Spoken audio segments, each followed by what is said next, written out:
I get asked about this at least a few times a week, so let's get into it. I want to say that I learned most of these tips and tricks because my first baby had a speech delay and I wanted to learn everything I could to help him, of course.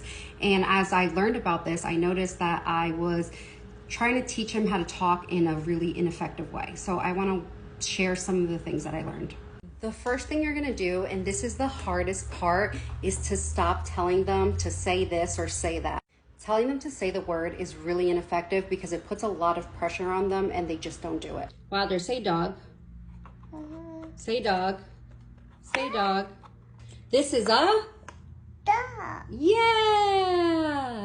My second and probably most important tip is to combine language development into their play, and this is probably what made the biggest difference. So instead of going through a book and labeling everything, which in my opinion is probably the least effective way of teaching them, although it's still helpful, you're gonna do this. So if you're trying to teach a child something like saying the word up and down, instead of just saying the words to them, you can get a toy, something like this, or a racetrack with a car that kind of dips down, or something with a slide.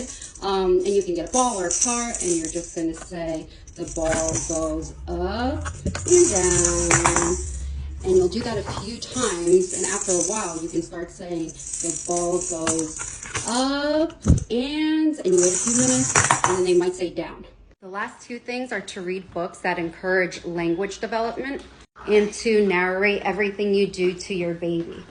So even simple things like mommy is opening the fridge, I'm shutting the fridge, right there they'll start to learn concepts like open and shut, or mama's gonna eat her food, yummy. If you wanna know my favorite books for language development for babies and toddlers, just let me know.